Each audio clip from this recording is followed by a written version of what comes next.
আসসালামু আলাইকুম রহমতুল্লাহি ওয়া বারাকাতুহু। দেশ ও দেশের বাইরের সকল সৌদি খেজুর বাগানি ভাইদের দৃষ্টি আকর্ষণ করছি। আমার 7টি সৌদি খেজুর মরিয়ম জাতের খেজুর গাছ আছে। আর এই গাছগুলোর এই যে দেখতেছেন আপনারা, পাতাগুলো মইরে লাল হয়ে যাচ্ছে। ঠিক আছে, প্রত্যেকটা গাছেই এরকম সমস্যা হচ্ছে। আমি 20 থেকে 8টি গাছ তৈরি করছি। এই যে দেখেন, আপনাদের একটু হেল্প আমার দরকার। যারাই আমার এই ভিডিওটা পাবেন তারা ভালো করে দেখবেন।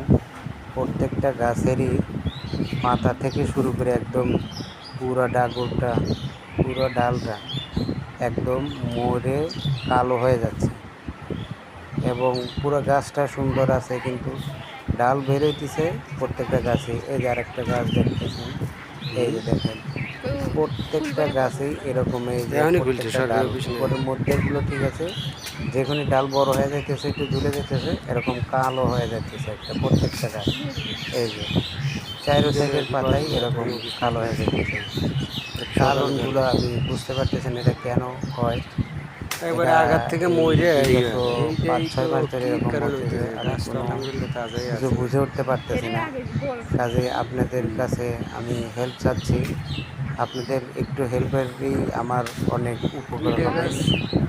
কাজেই যারা আমার এই ভিডিওটা দেখবেন প্রত্যেকটাই বেশি বেশি শেয়ার করে দিবেন এবং সবাইকে দেখার সুযোগ করে দিবেন এবং আমার চ্যানেলটা সাবস্ক্রাইব করবেন, যাতে কারো মাধ্যমে আমি উপকৃত হতে পারি। আমি এই যে আর একটা গাছের সামনে নিয়ে যাচ্ছি, এই গাছটাতেও এরকম সমস্যা। আমি এই মরা ডাল কেটে দিয়েছি, কেটে সরাই দিয়েছি, একটা করে রাখছি।